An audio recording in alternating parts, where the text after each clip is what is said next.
Welcome to the Red Fan Podcast. I'm Kathleen Lucente, and I'm just delighted to be here with my good colleague, Emma Chase, who is the Director of Client Services here at the agency. We're going to have a little fun today. We're going to be talking about some cool awards that we have won as an agency, and in particular, the Bulldog Award for Best Technology and Software Campaign. So good to see you, Emma. Thanks for having me. I think I just saw you a few minutes ago, and I'm excited to see you again. Yeah, I love that we just had a meeting and now we're doing this. Here we go. Let's do it.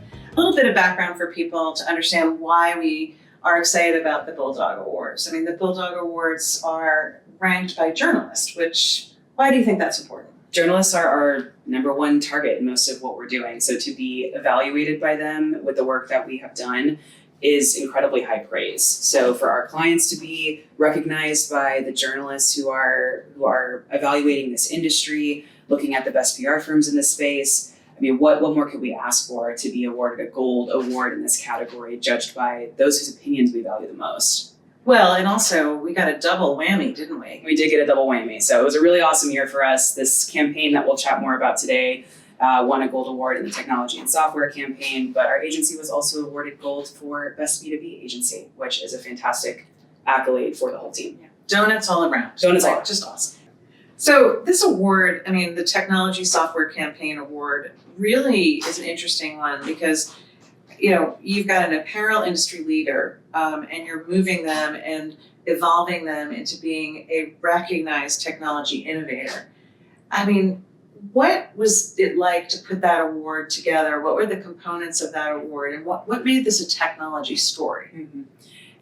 Unpacking the technology story for S&S was a very fun part of this process. So, because when they came to us, we thought, what could the technology story be behind apparel distribution?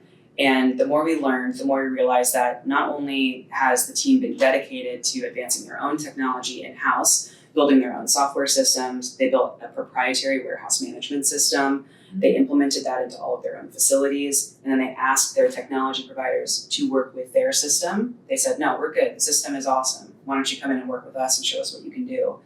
And that brought to life a really unique collaboration in their distribution facilities, backed by the proprietary WMS that they had created internally. So, what was the goal? Had they had an agency in the past working on trying to get press coverage, or was there sort of like a drive behind this? I think the team knew that they had a good story to tell and that they have long-term goals of being a notable and reputable brand in the space. And they had incredible relationships with the trade outlets in the apparel and promo industry, incredible relationships that we got to capitalize on even as an extension of this technology campaign. But they were relatively untapped in the technology and supply chain space, which is an area for Redfan that we have a ton of experience in and have spent a lot of time cultivating media relationships in. So when we started to uncover the elements of the story, we realized, we know who to talk to for this. And, as we started to put the components together, new ideas started to come up. The technology team was giving us more great content. The automation team had great elements to add. So it really turned into a story that we didn't even know where it was going to go when we started. And then it became so robust by the time we were pitching it out to press. You're pointing out that there are quite a few voices within this story. So getting everyone, with different goals, different partners that were kind of making this possible. How are you able to rally the team and kind of cultivate a story and get everyone on the same page? Yeah.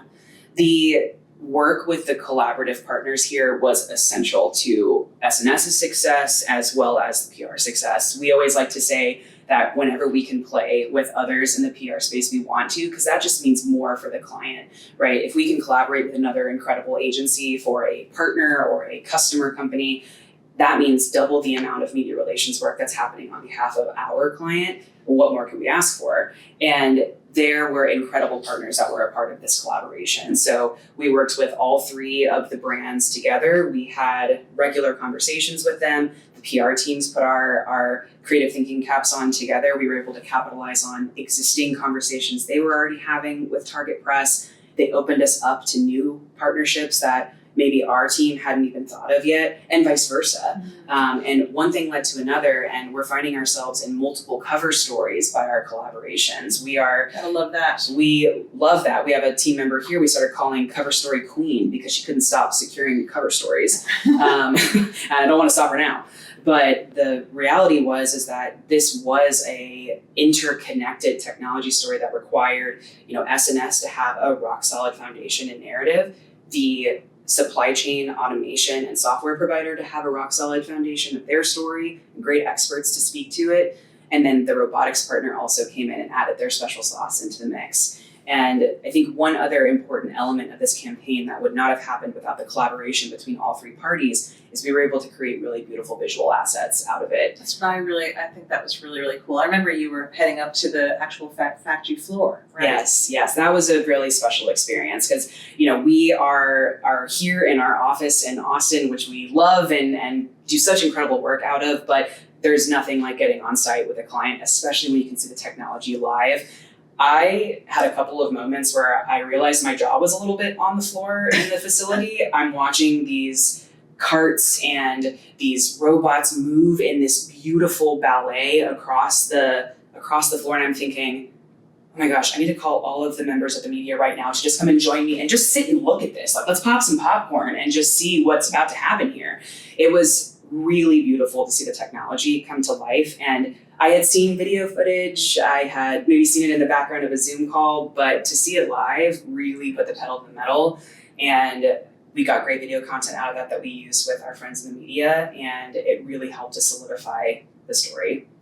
And what problems were they really trying to solve? Because the average consumer is probably thinking, okay, I got my Nike, sweatshirt, and what are all the things that went into this? Are there efficiencies, or what are they trying to solve for their customers with this process? Yeah, that's really what we were starting with was, sure, let's tell a great story nationally, but we got to make sure our customers know why these innovations matter to them. And every automation or robotics progression they made at the facility meant that they could get their products to customers faster, more efficiently, with fewer errors. And they saw those results come through immediately. And now we're able to look back and see, what the impact of the implementation has been. We were able to tell those stories along the way with a lot of these reporters who are either coming into the facility and seeing it in real life or watching that great video content and seeing some real results on how that impacted customers in their local markets and then ultimately, of course, across the entire country. Very cool. Very, very cool. Are there, if you were thinking about 3 money tactics, in terms of the storyline, the impact to this company, what would they be, in terms of positioning this as a company that, people should be taking a look at? If I had to boil it down into 3 just delicious story elements that resonated again and again, one was the ubiquity of what SNS has to offer to the customer. So it's really easy and very tangible for somebody to understand who they are, what they do, what they offer, what is actually being distributed here with these robots. The second thing was the team. Yes, we had great technology partners that came on board to help us with the storytelling, but a lot of the technology prowess came from within the SNS team. And that kind of unexpected element and prowess from their internal team really made it interesting. Because when you're a supply chain writer, it's one thing to speak to the incredible vendors that are in the space about the great products that they're offering or the great services that they're building for their customers. It's another to be able to talk directly to the customer. And we, in a B2B world, are working usually with the vendor. And in this case, we were working with both the vendors and the customer. Right. And the customer is the most valuable piece of that strategy. And that's what SNS got to bring to the table. And so their CTO was on the cover of Modern Materials Handling, telling that unique story. And without that, like I said, delicious element of the story, I'm not sure it would have made it all the way to the cover story. The third piece of the puzzle was all of the assets that we had that really made every corner we explored in the media universe, we were able to offer something interesting or unique to those reporters, whether it would be the video, photos, a unique interview with the director of automation or the CTO. They could speak to the software provider, they could speak to the robotics provider. We had a surround sound around those members of the media. How did you get this team comfortable with speaking to the media? Yeah. This was a great case of when the expertise is there, we're there to just nurture and create a safe space for them to blossom. You know, they spend a lot of their time working with their executive team to optimize processes. They're leading massive teams of automation professionals. So they're doing a lot of this great leadership already in their day-to-day. We're just showing them that can easily translate into a media environment. And so what we did every time we had a media opportunity is we do really deep prep, right? We're putting documents together that explain who are you talking to, what's the context of the conversation, what are some projected questions, maybe talking points you should consider for those questions. And then we're spending as much time as that spokesperson needs going into that prep call. So lots of prep time went into making sure that that felt comfortable for these spokespeople who were excited to help, but maybe hadn't been in front of a camera very much. Now, so this wasn't just any campaign. I mean, we take it pretty seriously when we think, should we apply for an award? And I know that, Red Fan is very particular about helping to guide clients on even submitting their own awards. So I would imagine when you were thinking about this with the team and sort of deciding, is this something we want to put time into? You really had to look at it and say, what are the elements that make this extra special? So tell me what makes this extra special, and made it worthy of submission. Yeah, when we were evaluating those categories for Bulldog, we did exactly what you described, took a very prescriptive approach to where do we think we have the most valuable submission? Where do we have the best results? Where do we think we have the best story? We know that journalists are reviewing this award, and so they don't just want a couple of great sentences about tactics. They want to know what was the origin of this story? How did it blossom? How did it come to life? And what are the proof points behind the successes here? And we may have just been coming off the publishing of one of those cover stories, so that might have tipped the scales a little bit. That would have helped. Definitely helps, right? You rarely can go into an award submission with 3 cover stories in 12 months for a client. And so that definitely bumped them up to the top of the evaluation. And then after looking at our metrics and seeing, other mentions in Forbes, the mix of trades, whether it be in the apparel industry or in the supply chain space, we really kind of spanned a broad range of media, which showed that, we were bringing that technology story to life like the client wanted to, while also staying true to that customer value they are delivering to their clients by staying warm with those apparel trades and seeing a good diversification of voices out there speaking on behalf of the company.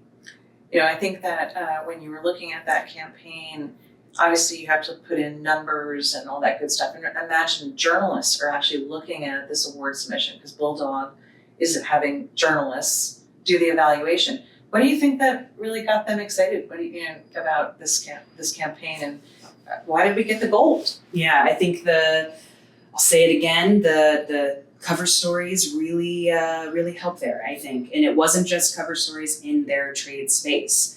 We were getting mentioned in modern materials handling. We were on the front cover of PPAI. We were on the front cover of Screen Printing Magazine. And that showed that the technology story we were looking to bring to life had legs in supply chain trades, but also really was impacting their customers in a unique way. And that last cover story with PPAI was a great growth story for the brand as well. Right. So if I were plotting out a great narrative from day one to the end of the campaign, and we're ending with a great, big, beautiful growth story, that is really the cherry on top of what we were trying to achieve with this client. I love that. I mean, I can feel the energy in our office when we're getting those hits. If we had a gong, we'd be hitting it a lot. Someone order a gong, please. So if a CEO, showed up and said, "I want what they have," whatever you did there, I want that. What would you kind of tell them that needs to happen? What do they need to be considering when it comes to going from zero to hero, right? You've got a company that they decide, hey, we think this would really add value to our company to be telling the story and then promoting it to our customers and then getting our employees really excited. How would you sit them down and kind of help them start thinking about that? Every client that comes through our door has an idea of what they think they need. And that's an important place for us to start, because it's an indication of where they see themselves in the future. We know that there are a number of ways to get there. And so our first job is to diagnose what that road looks like to whatever that desired future state is that customer might have. So if a CEO came to me and said, I want, I'll have what they're having, we would say, great, let's unpack a little bit. What have you done thus far? Where do you want to be in a year? Where do you want to be in 3 years? What business value is tied to that success? And then we can unpack from there. Okay, great. From what we're seeing in our initial analysis, you have an opportunity in media relations, perhaps thought leadership. We're going to look at a mix of services and decide what do we think is going to be most valuable for you. One thing that we won't do, though, is assume that we know what's going to be most effective. In every relationship, we're using the first 30 to 60 days to really understand, after looking under the hood, what are you doing? What is your competition doing? What are the media doing? And where are the gaps and opportunities within each of those spaces? That way, every service that we pursue, every program that we deploy is backed by data, it's backed by knowledge, it's backed by their goals and objectives, ideally tied directly to sales so that that desired future state can be achieved. Yeah, I mean, I think you and I know we've been working together 10 years, strategy first, right? And we know when a client is the right client for us because they're really lapping that up. They understand that we're going to be data backed, that every dollar that we spend is going to be a worthwhile dollar. And so I just love that we were able to take them from zero to hero, and what a great foundation for them. When you think about PR, it often gets misunderstood. And we have new business meetings all the time, right? Where we go, wow, these guys don't understand how this works.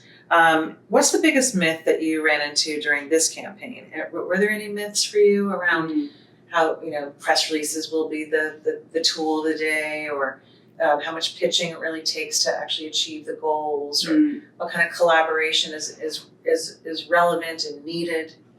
Perhaps not a myth, but I think one learning that we came to collaboratively with the client was understanding the balance of coverage that impacts their customer and coverage that impacts the future state of where they want the brand to be. So showing them the value of maintaining solid relationships with their apparel trades while also stretching them into the supply chain, automation, robotics space to show their technology prowess. And what's the connection between that coverage and what it does for the brand? Because it's maybe a little bit farther from their customer.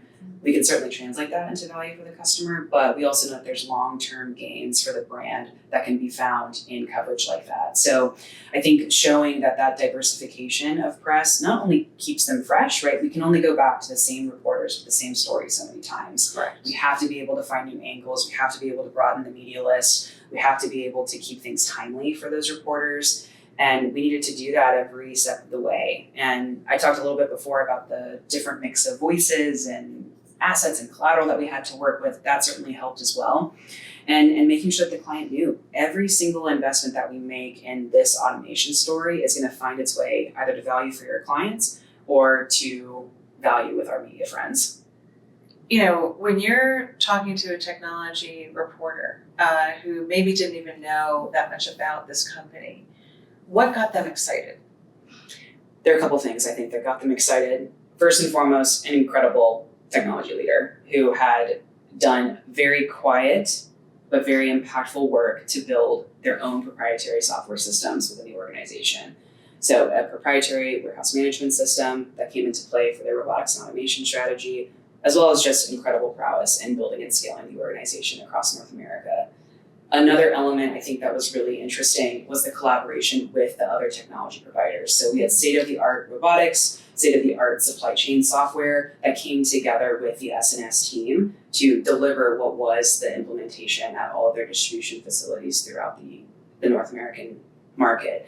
So that story really came to life by saying, all right, we have a need to be closer to our customers, to get our deliveries out faster. And together they built a really cool system that allows them to do that.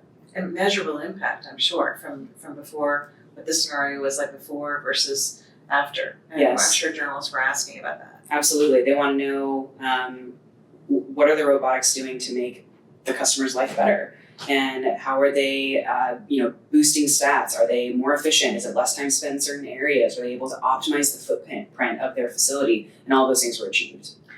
So when you were putting this award submission together, what was like the linchpin point of view that you were really kind of trying to hit home and then obviously exemplify with the results of the award?